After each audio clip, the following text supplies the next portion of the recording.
Le Haut-Königsbourg, la plus célèbre des forteresses alsaciennes, dominant le massif des Vosges depuis son piton rocheux.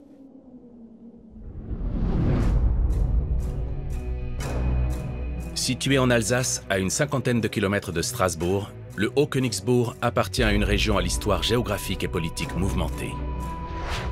Pendant des siècles, deux superpuissances rivales se sont disputées son appartenance. D'un côté, le Royaume de France. De l'autre, le Saint-Empire romain germanique, auquel l'Alsace est rattachée durant tout le Moyen-Âge. Cette influence germanique a durablement marqué l'architecture de la région.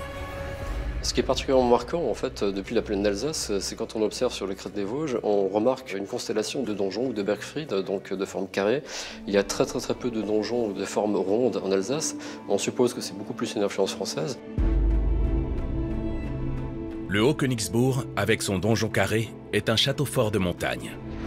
Son rôle est donc avant tout défensif. Une fonction éminemment stratégique qui lui donne également un prestige particulier.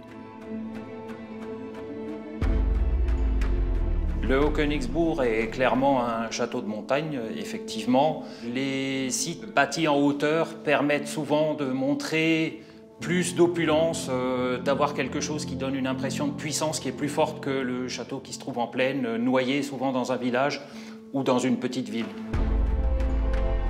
Perché à plus de 750 mètres d'altitude, au sommet d'un promontoire rocheux, l'édifice s'étend sur 300 mètres de longueur et 40 mètres de largeur pour une dénivellation de 37 mètres entre les deux extrémités du château.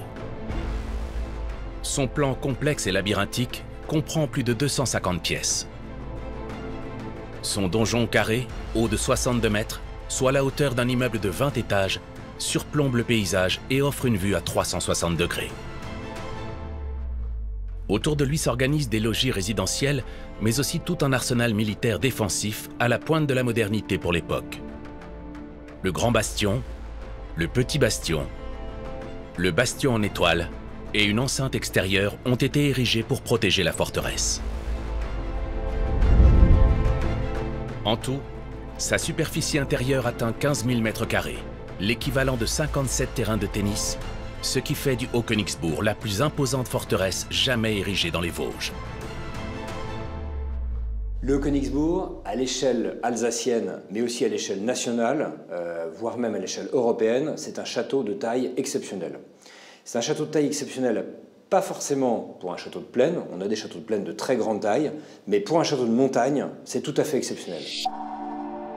Un château singulier qui se dresse, encore aujourd'hui, intact devant nos yeux. Mais comment l'expliquer alors que l'immense majorité des châteaux médiévaux sont en ruine? La raison est simple. Malgré son apparence, le Haut-Königsbourg ne date pas de la fin du Moyen-Âge. La forteresse qui s'offre à nos yeux aujourd'hui est le fruit d'une restauration intégrale datant d'il y a un peu plus d'un siècle seulement. Pour comprendre les raisons de ce destin hors du commun, il faut revenir plusieurs siècles en arrière. C'est en 1147 que les écrits mentionnent pour la première fois le château du Haut-Königsbourg. Son nom, adapté de l'allemand, veut dire « Haut château du roi ».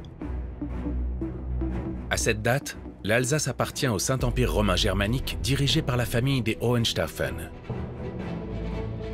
Sous leur règne, près d'une centaine d'édifices fortifiés sont construits dans la région, un nombre très important pour un territoire aussi restreint.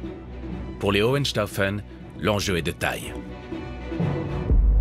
Les Hohenstaufen, c'est une grande famille qui souhaite s'implanter, et pour s'implanter et pour maîtriser le territoire, il n'y a pas d'autre solution que d'implanter des châteaux. Il n'y a pas mieux que ça au XIIe siècle. Et donc plus on implante de châteaux, plus on est fort. Mais avec près d'une centaine de châteaux forts déjà construits dans la région, pourquoi se lance-t-il dans l'édification d'une énième forteresse au cœur d'une forêt réputée hostile? La réponse se trouve dans l'emplacement privilégié du site.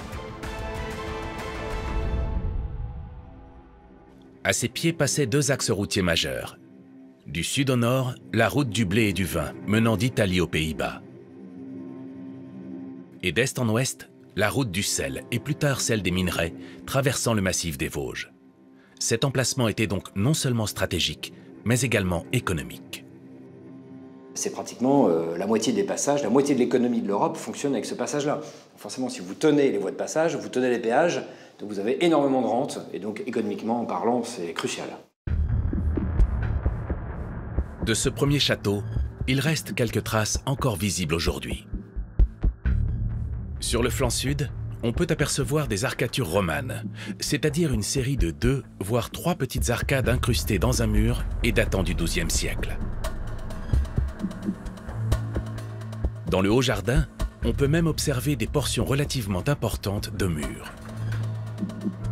C'est peu, mais grâce au travail rigoureux des archéologues et à une étude minutieuse de ces quelques vestiges, on peut enfin se représenter la forme de ce premier édifice.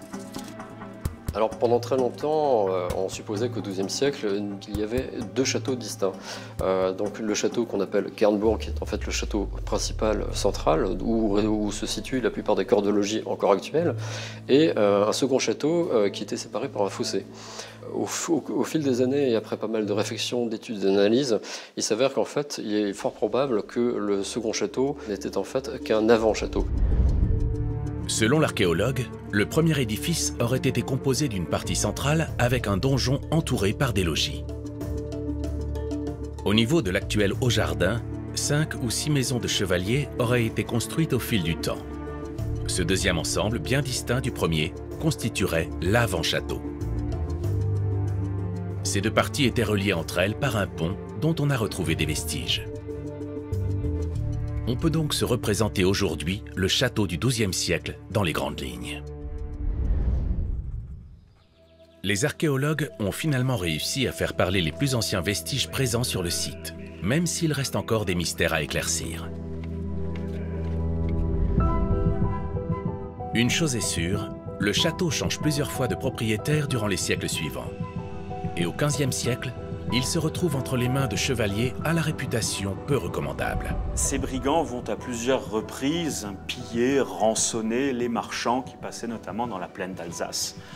Donc en l'an de grâce 1462, les villes de Strasbourg, de Colmar et de Bâle vont former une expédition punitive pour chasser les brigands et détruire le premier château pour éviter que d'autres personnes mal intentionnées viennent se réfugier et sévir à nous.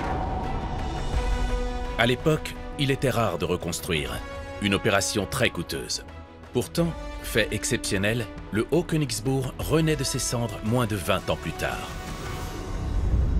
Et donc il faut savoir qu'en 1462, suite à la destruction du premier château, c'est la famille de Habsbourg qui régnait à ce moment-là sur le Saint-Empire romain germanique, qui va récupérer la ruine et qui va le confier en 1479 au comte de Tirstein. Et donc ce fief, en quelque sorte, on peut le dire, un cadeau empoisonné, parce qu'on confie au Tirstein une ruine. Et cette ruine, il faut la reconstruire. Une entreprise non négligeable.